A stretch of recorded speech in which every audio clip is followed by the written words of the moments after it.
Et nous sommes à présent avec Marwan Chahine, journaliste franco-libanais. Bonsoir et merci beaucoup d'avoir accepté notre invitation. Vous publiez aux éditions Belfond un ouvrage intitulé Beyrouth, 13 avril 1975, autopsie d'une étincelle. Vous y racontez le massacre qui a déclenché la guerre civile libanaise. On va évidemment en parler. Mais d'abord un mot sur l'actualité. Pourquoi, selon vous, le Liban n'arrive pas à sortir de ces cycles répétés de violence ?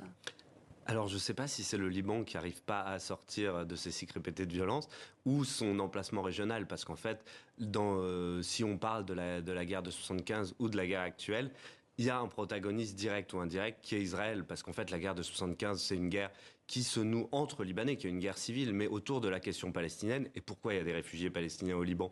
Parce qu'il s'agit des réfugiés de 48 qui ont trouvé refuge au Liban et qui ont à partir de 67, commencé à mener des opérations militaires à la frontière sud. Ce qui a divisé en partie les Libanais, c'est là-dessus que s'est cristallisée la guerre. Et la guerre actuelle, moi je l'interprète comme une escalade, une escalade qui a été décidée unilatéralement par les Israéliens, parce que depuis un an, on était dans une guerre de basse ou moyenne intensité, et que depuis fin septembre, Israël a décidé de faire venir, d'entrer dans une guerre totale, on pourrait dire. Alors les Libanais ne soutiennent pas tous, on le sait, le Hezbollah. Israël dit vouloir justement libérer le Liban du Hezbollah chiite. Comment est-ce que les Libanais justement réagissent à cet argumentaire d'Israël ?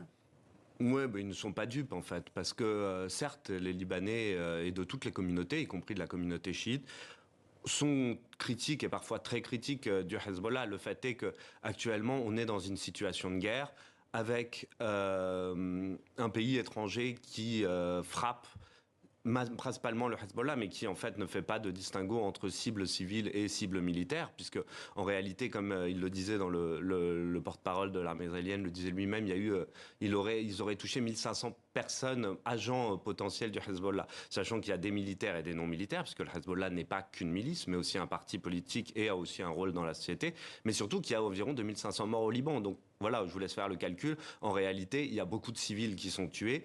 Et au moins momentanément, il y a une forme d'unité. Oui, alors d'unité, il va y avoir des critiques, mais en fait, il y a quand même le sentiment qu'Israël attaque le Liban, en fait, et pas seulement le Hezbollah. Dans votre livre, vous racontez l'étincelle qui a déclenché la guerre de 1975, ce massacre d'un autobus transportant des Palestiniens par des chrétiens, presque 50 ans après. Est-ce que vous pensez que le Liban peut replonger dans une guerre civile comme il l'a connue en 1975 ? J'espère pas, mais le fait est qu'il y a des éléments qui sont un peu semblables, et je pense une des stratégies de Benjamin Netanyahou, ce serait d'appuyer sur des divisions qui existent au Liban et qui préexistent à cette guerre.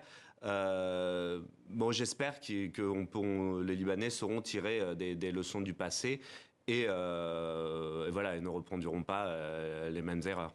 Et en même temps, votre livre démontre bien que les Libanais restent aussi divisés sur les questions de mémoire.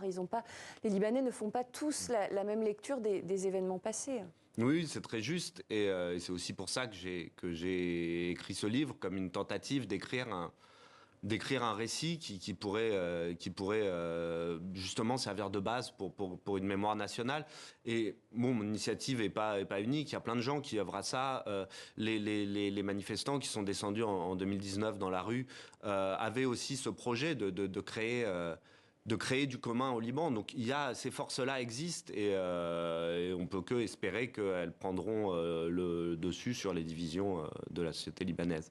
Société libanaise, Liban qui est un pays, on le sait, déjà meurtri sur le plan économique, social, politique aussi. La situation politique reste complexe. Quel dénouement, selon vous, le pays peut aujourd'hui espérer ?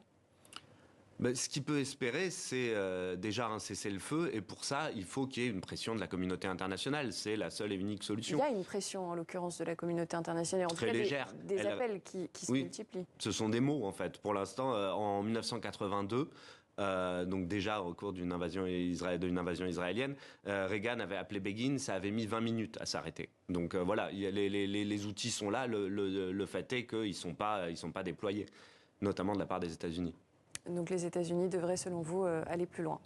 Ah oui, il devrait. Oui, c'est la seule façon. Et on a bien ce dont on a l'impression depuis presque un an, c'est que si personne n'arrête Netanyahou, il va continuer. Donc il faut une intervention extérieure et immédiatement. Merci beaucoup à vous, Marwan Chahine, journaliste et auteur de Beyrouth, 13 avril 1975, autopsie d'une étincelle, un ouvrage à retrouver aux éditions Belfond. Merci d'avoir répondu à nos questions.